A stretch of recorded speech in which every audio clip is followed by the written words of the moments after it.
हाय friends, career target channel में आपका स्वागत है। आज अपन बात करेंगे कैलेंडर पार्ट 2 की। कैलेंडर पार्ट 1 मैंने आपको करवा दिया, जिसमें मैंने आपको लास्ट टॉपिक करवाया था आयु ज्ञात करना। आज अपन बात करेंगे एक ही माह के दिन ज्ञात करने की। देखो इसमें कैसे ज्ञात करेंगे। इसमें आपको क्वेश्चन दिया हुआ आएगा, यदि बीते हुए कल से 2 दिन पहले शुक्रवार था तो आने वाले कल के 4 दिन बाद कौन सा वार होगा। देखो इसमें कुछ नहीं करना, आपको शॉर्ट ट्रिक के हिसाब से चलना है। बीते हुए कल, तो कल को मैंने यहाँ पर 1 दिन मान लिया। 2 दिन पहले, तो यहाँ पर मैंने उसको 2 दिन मान लिया। उसके बाद तो आने वाले कल, ये कल को मैंने 1 दिन मान लिया।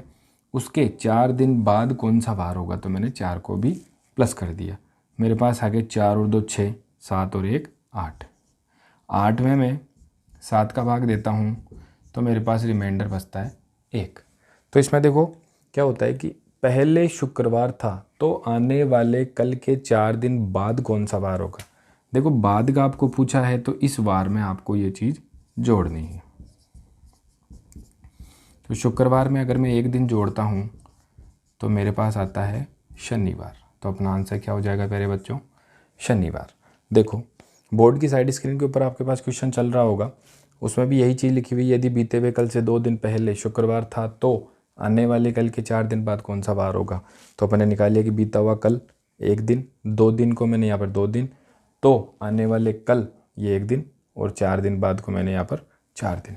बाद का पूछा इसलिए शुक्रवार में ही रिमाइंडर जोड़ के मैंने आपको आंसर निकाल दिया। अगला क्वेश्चन सेकंड, बोर्ड की साइड स्क्रीन के ऊपर आपके पास क्वेश्चन चल रहा होगा। मैं क्वेश्चन नहीं लिखूंगा, आप केवल आंसर लिखूंगा।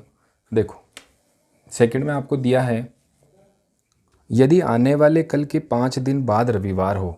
आने वाले कल के, तो कल देखो 1 दिन हो गया, उसके भी 5 दिन बाद रविवार है। 5 दिन बाद अगर रविवार है तो बीते हुए कल से, बीता हुआ कल 1 दिन हो गया, तो बीते हुए कल से 2 दिन पहले कौन सा वार होगा। तो देखो पहले का पूछा है तो अपने को घटाना है। देखो इसमें कितना होगा, 5 और 2 7, 8 और 1 9। 9 में 7 का भाग देता हूँ तो रिमाइंडर बचता है मेरे पास 2।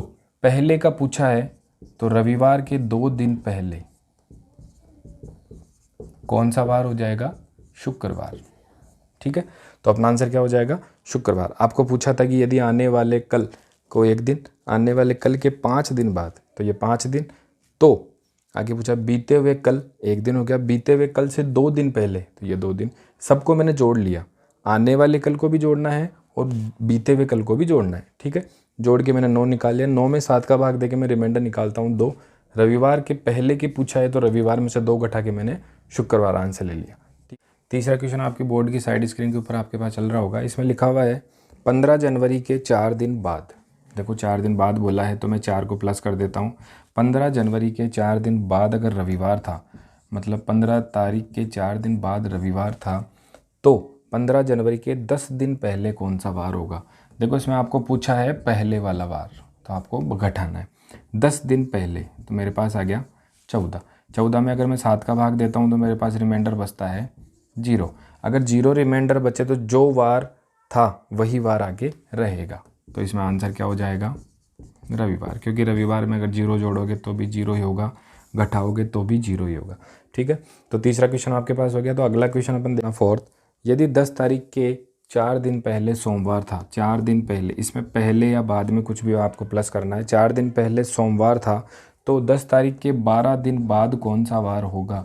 10 तारीख के 12 दिन बाद, आपको बाद का पूछा है तो जो भी रिमाइंडर बचेगा आपको इसमें जोड़ना है। 12 दिन बाद, तो मैंने 12 दिन के बाद निकाला तो मेरे पास 16 आ गए। 16 में अगर मैं 7 का भाग देता हूँ तो मेरे पास रिमाइंडर बचता है 2। तो सोमवार में अगर मैं 2 दिन जोड़ूंगा, सोमवार में अगर मैं 2 दिन जोड़ता हूँ तो मेरे पास आंसर आता है बुधवार।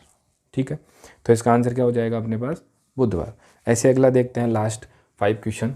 5 क्वेश्चन में आपको दिया है 18 तारीख के 6 दिन बाद, 18 तारीख के 6 दिन बाद, कोई 18 तारीख है जिसके 6 दिन बाद, मतलब 18 में अगर मैं 6 जोड़ता हूँ तो 24 तारीख आती है। 24 तारीख को क्या है, रविवार दे रखा है भाई। तो 18 तारीख के 6 दिन बाद रविवार हो तो उस महीने की 1 तारीख को क्या होगा। पहले पूछा है तो 1 घटा दीजिए, मेरे पास बच गए 23। 23 में अगर मैं 7 का भाग देता हूँ तो रिमाइंडर बचता है मेरे पास 6। रिमाइंडर को मैं शेषफल बोलता हूँ, इंग्लिश में शेषफल को रिमाइंडर बोला जाता है। देखो रविवार से पहले पूछा है तो आपको क्या बोला जाएगा, रविवार के 2 घटा दिया तो मेरे पास आ गया शुक्रवार। तो अपना आंसर क्या हो जाएगा, शुक्रवार। ऐसा बोला है 18 तारीख के 6 दिन बाद रविवार हो, 18 में 6 जोड़ दिए, 24 तारीख को रविवार हो गया। उस महीने की 1 तारीख को कौन सा वार होगा, तो 24 में से मैंने 1 घटाया तो मेरे पास बच गया 23। 23 में 7 का भाग देता हूँ तो 2 रिमाइंडर बचते हैं, 7 का भाग 21 बार जाता है, पूरा पूरा 2 बचते हैं। रविवार के पहले पूछा है तो रविवार में से 2 दिन घटा के मैं आंसर निकालता हूँ शुक्रवार। हाँ तो प्यारे बच्चों अगला टॉपिक देखते हैं अपन, प्रायिकता संबंधी प्रश्न। कई बार परीक्षाओं में, बैंक परीक्षाओं में पूछा जा चुका है परीक्षा वो प्रायिकता संबंधी प्रश्न, कितनी संभावना होगी, क्या होगी। तो देखो अगला क्वेश्चन अपन देखते हैं। 6 नंबर का क्वेश्चन आपको दिया हुआ है कि मई के महीने में, मई के माह में 5 रविवार आने की संभावना क्या होगी। मई के महीने में 5 रविवार आने की संभावना कितनी होगी, संभावना होगी। साइड स्क्रीन पे आपके पास क्वेश्चन चल रहा होगा। देखो इसमें देखते हैं मई के महीने में, देखो मई के माह में 31 दिन होते हैं। 31 में अगर मैं 7 का भाग देता हूँ तो 4 तो सप्ताह आते हैं, 4 सप्ताह और 3 दिन। देखो 4 सप्ताह होंगे उनमें तो रविवार होगा, ये तो फिक्स है।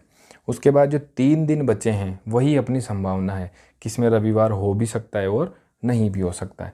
तो इसमें 5 रविवार आने की संभावना कितनी हो जाएगी भाई, 3/7।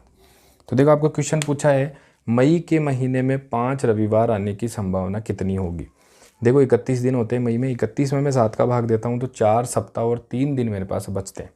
4 सप्ताह है, फिक्स सप्ताह में रविवार का आना तय है, तो 4 सप्ताह में 4 रविवार तो होंगे, लेकिन ये जो 3 दिन बचे हैं उनमें 5वां रविवार आने की संभावना कितनी होगी। जो दिन बचे हैं उसमें मैं 7 का भाग दूंगा तो मेरे पास दिन आ जाएंगे 3/7। तो अपना आंसर हो जाएगा 5 रविवार आने की संभावना कितनी होगी, 3/7। ठीक है, अगला देखते हैं 7 नंबर। 7 नंबर क्वेश्चन बोला है अप्रैल के माह में, अप्रैल के महीने में 5 रविवार आने की संभावना। अप्रैल के महीने में होते हैं आपके पास 30 दिन। 30 दिन में अगर मैं 7 का भाग देता हूँ तो मेरे पास बचता है 4 तो सप्ताह और 2 शेष दिन, 4 सप्ताह और 2 शेष दिन। देखो रविवार आने की संभावना, तो इसमें शनिवार आने की संभावना बोला इसमें। देखो जो 4 सप्ताह इसमें दिया है, 4 सप्ताह में तो फिक्स है कि शनिवार तो आएगा, लेकिन जो 2 दिन बचे हैं उनमें शनिवार भी आ सकता है, रविवार भी आ सकता है। इसमें पूछा है कि अप्रैल के महीने में शनिवार 5 आने की संभावना कितनी है। देखो 4 तो आ गए, लेकिन उसके बाद जो 2 दिन बचे हैं उसमें शनिवार आ भी सकता है, तो इसकी संभावना कितनी हो जाएगी, 2/7। तो प्यारे बच्चों इसका आंसर क्या हो गया, 2/7। देखते हैं 8वां क्वेश्चन है, थोड़ा इंपॉर्टेंट है, थोड़ा ढंग से देखना। देखो उसमें वार ज्ञात करना। देखो आपको डेट दी गई है 10 फरवरी 2009 को सोमवार था। 10 फरवरी 2009 को सोमवार था, तो 10 फरवरी 2027 को, 10 फरवरी 2027 को कौन सा वार होगा। आपको इसका आंसर पूछा है 10 फरवरी 2009 को सोमवार था, तो 10 फरवरी 2027 को कौन सा वार होगा। देखो इसमें कभी भी फिक्स डेट आ जाए उससे अपने को कोई मतलब नहीं है, फिक्स महीना आ जाए उससे भी अपने को कोई मतलब नहीं, अपने को मतलब है केवल ईयर से।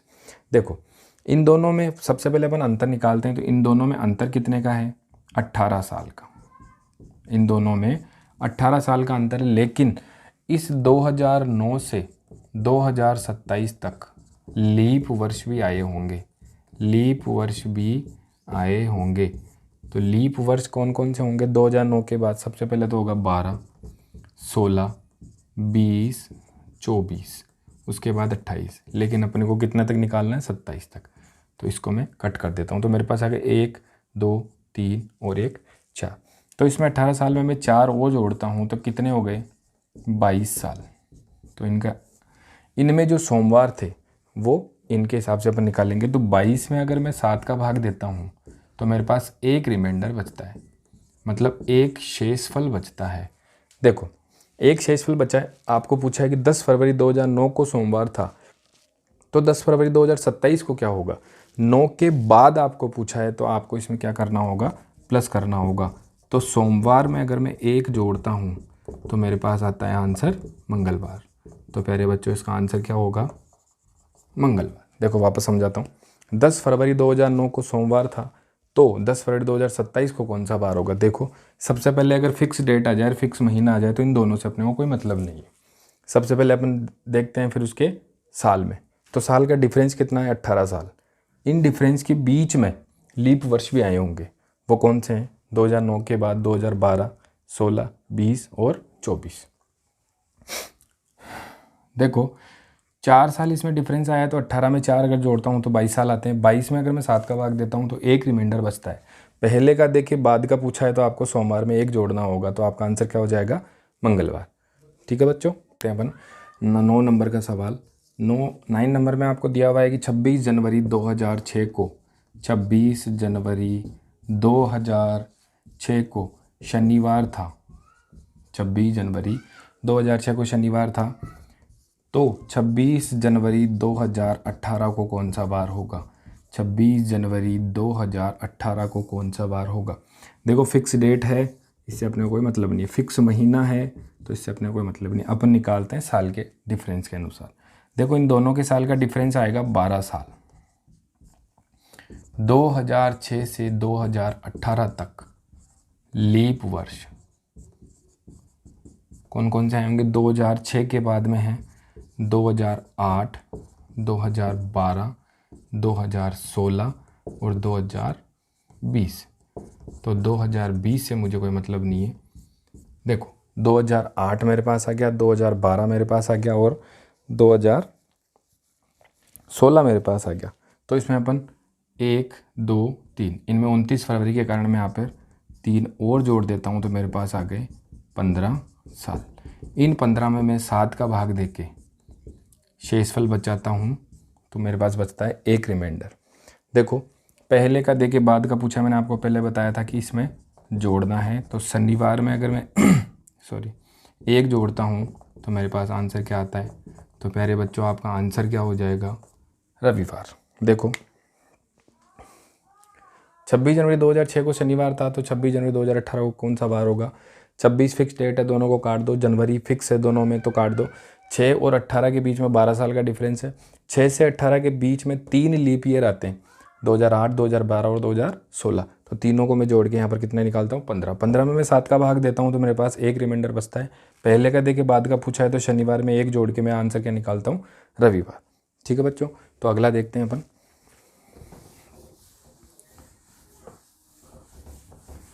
10 नंबर का क्वेश्चन है अपने पास। 30 जनवरी 2005, 30 जनवरी 2005। वीडियो को एंड तक देखोगे तो आपको अच्छे से समझ में आ जाएगा।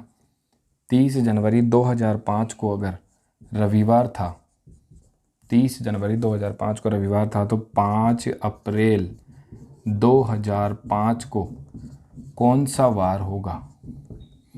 देखो इस क्वेश्चन को अपन केस सेकंड भी बोल सकते हैं, वो अपने इतनी देर अपने पास चल रहा था केस 1। देखो इसमें क्या होता है कि तारीख भी अलग है और महीना भी अलग है, लेकिन साल वो की वही है। तो अपने को इसमें साल से कोई मतलब नहीं है। ठीक है, देखो मैं आपको थोड़ा सा एक चीज़ बता देता हूँ हमेशा। देखो जनवरी, फरवरी, मार्च, अप्रैल, मई, जून, जुलाई, अगस्त, सितंबर, अक्टूबर, नवंबर और दिसंबर। देखो इसमें सबसे पहले आपको निकालना है, तो अपन पहले निकालते थे कि 31 जनवरी है, 30 फरवरी है। तो देखो इसे निकालते हैं, तो इसमें 31 दिन होते हैं, इसमें 28 और 29 दिन होते हैं, इसमें वही 30 दिन होते हैं। तो ऐसे अपन को करके 30, 31 ऐसे निकाल के अपन करने। देखो यहाँ पर 31 ना लिखने की बजाय अपन 31 में अगर 7 का भाग देते हैं तो मेरे पास रिमाइंडर बचता है 3। तो अपन इस 3 को लिखेंगे। अपन को शॉर्ट तरीके से निकालना है तो अपन 3 मानेंगे। तो यहाँ पर देखो 30 जनवरी, तो सबसे पहले जनवरी, फरवरी, मार्च और अप्रैल तक अपने को निकालना है। लास्ट में जो बचा है वो तो तारीख लिखनी है, और जो सबसे पहले हैं तो इसमें लिखना है आपको बचे हुए दिन। बचे हुए दिन आपको लिखने हैं और लास्ट में आपको लिखनी है तारीख। तो देखो कैसे करते हैं। 30 जनवरी के बाद, 30 जनवरी के बाद क्या होगा, 31 दिन की जनवरी आती है तो 30 जनवरी के बाद कितने दिन बच गए मेरे पास, 1 दिन। फरवरी में आपको कितने दिन आते हैं, 28 और 29। ये आपको कैसे डिपेंड करेगा कि 2004 और 2005। अगर यहाँ पर 2004 होती तो 29 तारीख की फरवरी आती, 2005 है तो 28 तारीख की फरवरी आएगी। तो 28 में अगर मैं 7 का भाग देता हूँ तो मेरे पास क्या बचता है, 0। मार्च का कोड देखते हैं तो मार्च में 30 दिन होते हैं। 30 दिन में अगर मैं 7 का भाग देता हूँ तो रिमाइंडर मेरे पास बचता है 2। तो यहाँ पर मैं क्या लूँगा, 2। अप्रैल में आपको दी गई तिथि लिखनी है। अप्रैल में दी गई तिथि तो 5, 2, 7 और 1, 8। 8 में अगर मैं 7 का भाग देता हूँ तो मेरे पास रिमाइंडर बचता है 1।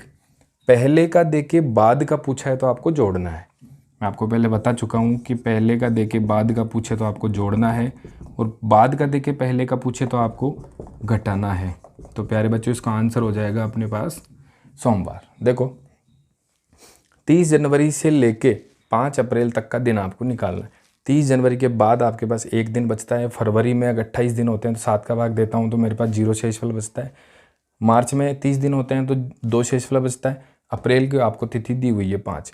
इन सबको जोड़ने के बाद मेरे पास आ गया 8। 8 में अगर मैं 7 का भाग देता हूँ तो 1 रिमाइंडर बचता है। पहले का दे के बाद का पूछा है तो रविवार प्लस 1 सोमवार। तो आपका आंसर क्या हो जाएगा प्यारे बच्चों, सोमवार। देखो 11 नंबर का क्वेश्चन आपके पास दिया गया है कि 29 मार्च 2003 को शुक्रवार है, तो 5 जून 2003 को कौन सा वार होगा। देखो 2003 फिक्स है दोनों में, तो इनसे अपने कोई मतलब नहीं है। मुझे निकालना है मार्च, अप्रैल, मई और जून। देखो मैंने आपको बताया था कि 29 तारीख, यहाँ पर क्या आएगा, बचे हुए दिन। जितनी तारीख आपको दे रखी है उससे बचे हुए दिन जो बचे हैं वो यहाँ पर लिखना है। यहाँ पर जो आएगा, जैसे अगर महीने में 31 दिन है तो उसमें 7 का भाग देके मैं 3 शेषफल बचता हूँ, और अगर 30 दिन है तो 7 का भाग देके मैं कितना शेषफल बचाता हूँ, 2। तो जिस महीने में 31 दिन होंगे वहाँ 3 लिखे जाएंगे, और जहाँ पर 30 दिन होंगे वहाँ पर 2 दिन लिखे जाएंगे। ठीक है, तो देखते हैं अपन। और यहाँ पर जो फिक्स तारीख है जो आपको पूछा गया है वो आपको यहाँ पर लिखनी है। तो फिक्स तारीख कितनी है, 5 जून मैंने यहाँ पर लिख दी। मार्च के महीने में 29 के बाद में 2 दिन मेरे पास बचते हैं। अप्रैल के महीने में 30 दिन होते हैं तो मेरे पास रिमाइंडर बचता है 2। मई के महीने में मेरे पास 31 दिन होते हैं तो रिमाइंडर बचता है 3। तो इन सबको मैं जोड़ता हूँ तो मेरे पास आते हैं 12। ठीक है, 12 में अगर मैं 7 का भाग देता हूँ तो मेरे पास रिमाइंडर बचता है 5, शेषफल बचता है 5। तो देखो पहले का दे के बाद का पूछा है तो मैं क्या करूँगा, शुक्रवार में 5 जोड़ दूंगा। तो शुक्रवार में 5 जोड़ने की बजाय मैं आपको एक तरीका बताता हूँ। अगर शेषफल 5 बचे, 6 बचे, 4 बचे या 3 बचे, तो आपको क्या करना है, सप्ताह में 7 दिन होते हैं तो 7 दिन के हिसाब से अगर मैं आए हुए दिनों में से 2 घटा दूं तो मेरे पास मान 7 दिन का ही होगा। इसमें से मैं 1 घटा दूं, इसमें से 3 घटा दूं और इसमें से 4 घटा दूं। तो देखो अगर 5 आया, 5 में से अगर मैं 5 ना जोड़ने की बजाय अगर शुक्रवार में से 2 दिन घटा दूं, तो शुक्रवार में से अगर मैं 2 दिन घटाता हूं तो मेरे पास क्या आता है, बुधवार। 2 दिन घटाता हूं तो भी बुधवार आता है, और 5 दिन जोड़ता हूं तो भी मेरे पास क्या आता है, बुधवार। तो प्यारे बच्चों 29 मार्च 2003 को शुक्रवार था, तो 5 जून 2003 को कौन सा वार होगा। तो मार्च के महीने का, अप्रैल के महीने का, मई के महीने का, जून के महीने का मैंने ये सब चीज़ लिख ली। उसके बाद मेरे पास बचता है 12। 12 में 7 का भाग देने के बाद 5 शेषफल होता है। शुक्रवार में 5 जोड़ता हूँ क्योंकि ये पहले का देखिए बाद का पूछा है, तो आंसर क्या हो जाएगा? बुधवार।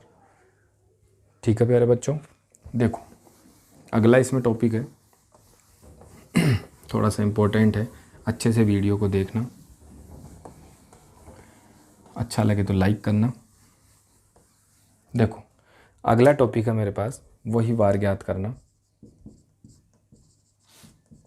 फिक्स तिथि होती है, इसमें आपको कुछ कोड याद करने होते हैं।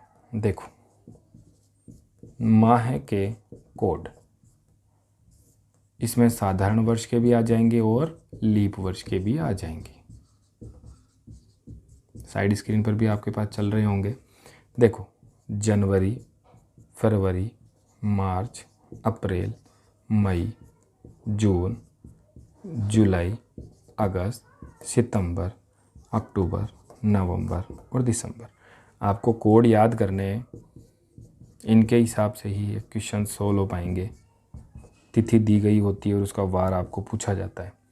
देखो जनवरी 144, 025, 036 और 146। इसमें जनवरी का लीप वर्ष में कोड 0 हो जाता है और इसमें इसका कोड 3 हो जाता है। बस ये 2 ही महीने आपके पास चेंज होते हैं, तो आपको ये कोड याद रखने। इसके बाद आते हैं शताब्दी के कोड। शताब्दी के कोड, शताब्दी के कोड निकाले जाते हैं शेष बचने पर। देखो अगर 200 शेष बचता है तो मेरे पास कोड होता है 2। 300 शेष बचता है, कोड होता है 0। 400 शेष बचता है, 0 शेष बचता है, कोड होता है 6। और अगर 100 शेष बचता है तो मेरे पास कोड होता है 4। ये शेष कैसे निकाले जाते हैं? जैसे मान लो 1500 कोई तारीख दी हुई है, 30 फरवरी 1500 को कौन सा वार होगा, तो 1500 में मैं 400 का भाग दूंगा। मैं आपको पहले बता चुका, शताब्दी निकालने के लिए 400 का भाग दिया जाता है। 400 का भाग इसमें दूंगा तो 4 तिया 1200, 1200 बार पूरी बार जाता है, बचते हैं कोड 300। तो 300 अगर शेषफल बचता है तो उसमें कोड कितना लगेगा? 0। अगर यही 1800 होता तो इसमें 400 का भाग दूंगा तो मेरे पास कोड बचेंगे 200। तो 200 शेषफल अगर बचता है तो उसका कोड कितना कहलाएगा? 2। तो ऐसे अपन कोड निकालेंगे। देखो उसके बाद आते हैं अपने पास वार के कोड। वार के कोड, ठीक है बच्चों। तो वार के कोड कैसे निकालते हैं? सबसे पहले तो अपने को लेना होगा रविवार, सोम, मंगल, बुध, गुरु, शुक्र, शनि। यहाँ 1 से अपन इसको स्टार्ट करेंगे। 1 2 3 4 5 6, 1 2 3 4 5 6 और जो अंत में बचेगा उसको अपन 0 से दर्शाएंगे। यह आपको याद करने हैं। महीने के कोड होते हैं जनवरी फरवरी के सारे 144, 025, 036 और 146। जनवरी का कोड 0 होता है लीप वर्ष में और फरवरी का कोड लीप वर्ष में होता है 3। शताब्दी के कोड होते हैं शेष बचने पर। 200 शेष बचे तो कोड 2 होगा, 300 बचे तो 0 होगा, 0 बचे तो 6 होगा और 100 बचे तो 4 होगा। वार के कोड है रविवार का 1, सोमवार के 2, मंगलवार का 3, बुधवार के 4, गुरुवार के 5, शुक्रवार के 6 और शनिवार के 0। इसी हिसाब से अपन क्वेश्चन करेंगे। देखो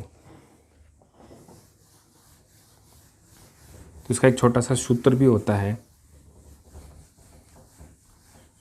देखो सूत्र है इसमें तारीख, माह, वर्ष, अधिवर्ष और एक होता है शताब्दी। अधिवर्ष मैंने आपको बताया था कि हर ये 4 साल में आता है। शताब्दी भी 4 साल में आती है, 100 साल में आती है। देखो 7 का भाग देंगे। सबसे पहला आपको क्वेश्चन दिया है 26 जनवरी 1950 को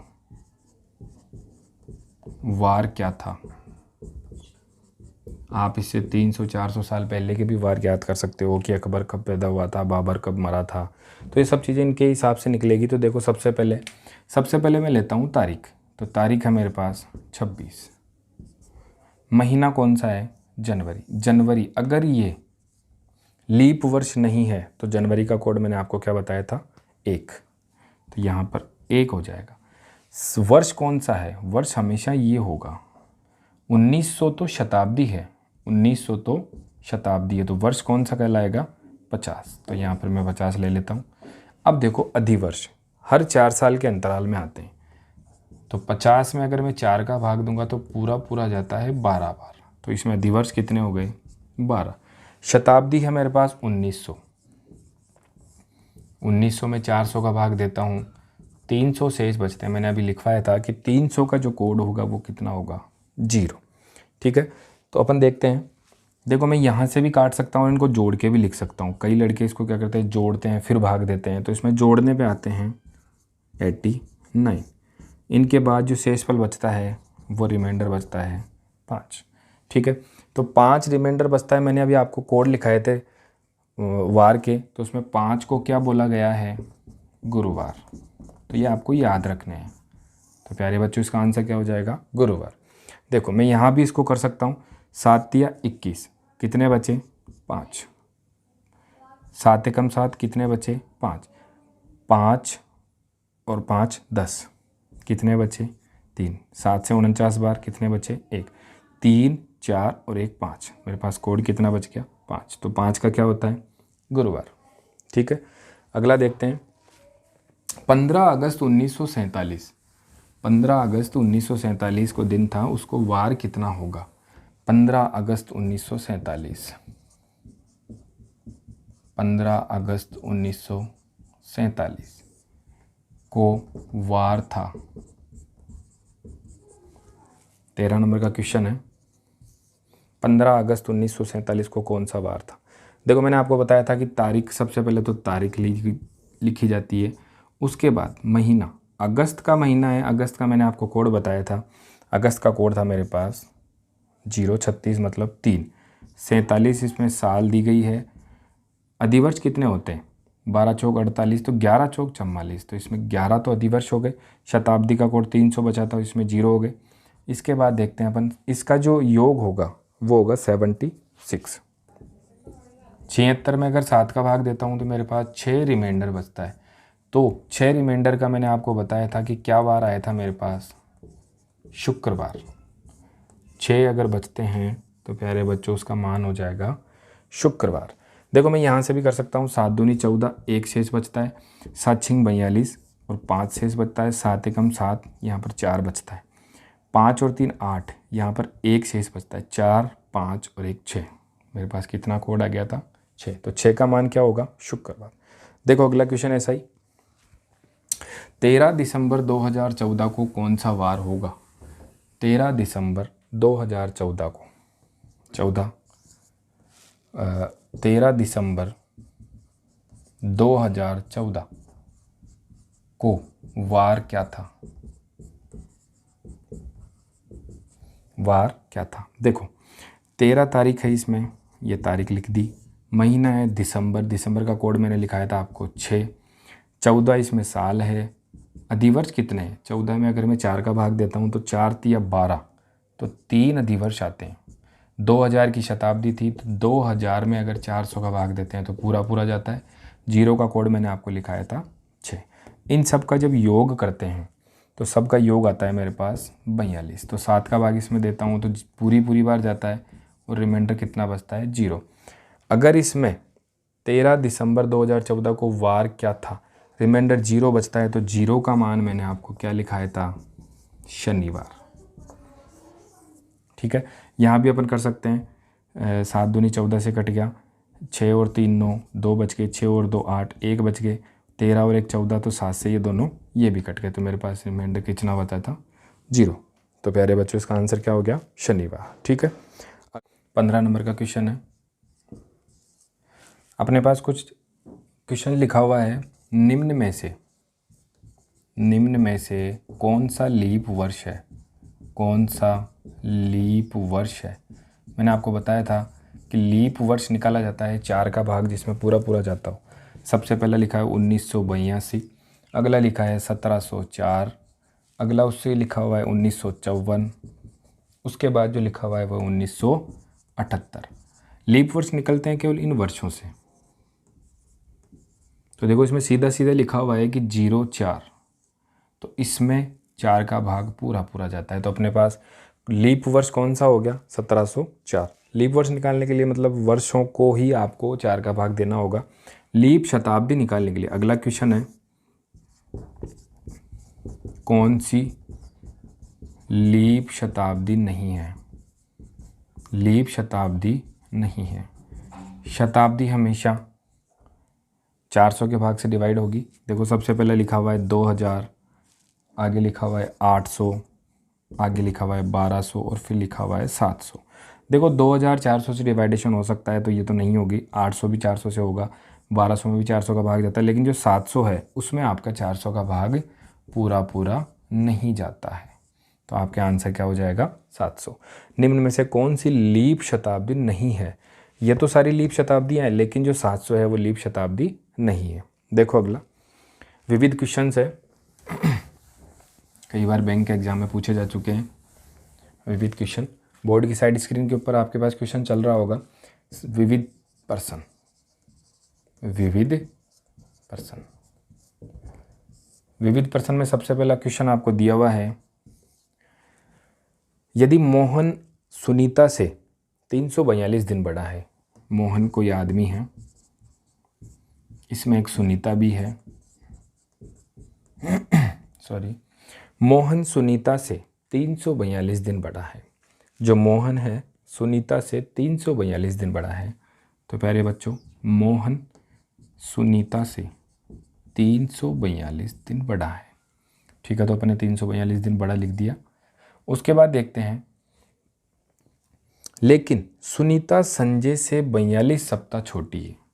संजय है उससे सुनीता 42 सप्ताह छोटी है, 42 सप्ताह छोटी है। तो संजय का जन्म अगर रविवार को हुआ था, संजय का जन्म अगर रविवार को हुआ था, तो मोहन का जन्म कब होगा? देखो एक चीज़ में नोटिस करना, सुनीता संजय से 42 सप्ताह छोटी है, संजय का जन्म रविवार को हुआ है। अगर ये फिक्स सप्ताह का मान लिखा हुआ है तो सुनीता का जन्म भी रविवार को ही होगा। यहाँ पर संजय अगर रविवार को हुआ है, ये इसे फिक्स सप्ताह छोटी है। अगर एक दिन या 2 दिन ऊपर नीचे होते तो मैं इसका मान पहले निकालता, फिर इसका मान निकालता कि सुनीता इससे कितने दिन छोटी है, कितने दिन बड़ी है, किस वार को पैदा हुई थी। ठीक है, तो सुनीता का अगर मान फिक्स दिया हुआ है तो संजय जिस दिन पैदा होगा उसी दिन सुनीता भी पैदा हुई होगी। देखो इसमें बोला है कि सुनीता, मोहन जो है सुनीता से 342 दिन बड़ा है। तो 342 में अगर मैं 7 का भाग देता हूँ तो मेरे पास रिमाइंडर बचता है 6 शेषफल बचता है। आपको पूछा है कि मोहन का जन्म कब हुआ होगा। एक चीज़ नोटिस करना, सुनीता से पहले मोहन पैदा हुआ था, तो बाद का देख के पहले का पूछा है, तो रविवार से 6 दिन पहले का मान पूछा है। मैंने आपको भी पहले बताया था कि अगर मान 6 दिन का पूछे तो आपको 1 घटा देना है, तो वो मान 7 ही होगा। तो रविवार में से अगर मैं 1 दिन घटा दूं तो मेरे पास मान क्या आ जाएगा, सॉरी रविवार में 1 दिन जोड़ दूं तो मान क्या हो जाएगा, सोमवार।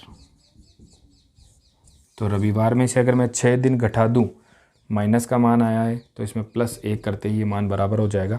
रविवार में से 6 दिन घटाते ही सोमवार आता है, या रविवार में 1 दिन जोड़ेंगे, सॉरी 1 दिन घटाएंगे तो मेरे पास आ जाएगा सोमवार। ठीक है, तो बच्चों अगला देखते हैं अपन। 18 नंबर का क्वेश्चन है, यदि पंकज प्रीति से, पंकज नाम का कोई लड़का है, पंकज प्रीति से, पंकज और प्रीति है, पंकज प्रीति से 53 सप्ताह बड़ा है सॉरी, पंकज प्रीति से 53 सप्ताह बड़ा है। तो मैंने आपको बताया था कि जिस दिन प्रीति पैदा होगी जिस वार को, उसी वार को पंकज पैदा हुआ होगा। ठीक है, प्रीति आशीष से 442 दिन बड़ी है। आशीष सबसे छोटा है इसमें, आशीष से 462 दिन बड़ी है, ये इससे बड़ी है और ये इससे बड़ा है। ठीक है, अगला पूछा है तो आशीष का जन्म कब हुआ था। इस आशीष का जन्म पूछा है आपको, सबसे छोटा, पहले का देके आपको बाद का पूछा है। ठीक है, तो अगला अपन देखते हैं 462। 462 में अगर मैं 7 का भाग देता हूँ तो शेषफल बचता है मेरे पास 0 शेष, यानी कि 0 रिमाइंडर मेरे पास बचता है। इसमें आपको दिया हुआ है कि पंकज अगर सोमवार को पैदा हुआ है, पंकज अगर सोमवार को पैदा हुआ है, प्रीति भी सोमवार को ही पैदा होगी, और अगर रिमाइंडर 0 बचा है तो ये जो लड़का है आशीष, वो भी किस वार को पैदा होगा, सोमवार को। इसमें आपको बोला है कि पंकज प्रीति से 53 सप्ताह बड़ा है, प्रीति आशीष से 462 दिन बड़ी है, तो पूछा है कि आशीष का जन्म कब हुआ होगा, लेकिन पंकज का जन्म सोमवार को था, सॉरी प्रीति का जन्म सोमवार को था। प्रीति का जन्म अगर सोमवार को हुआ था तो पंकज का जन्म भी सोमवार को ही होगा, क्योंकि इनमें फिक्स सप्ताह का अंतर है।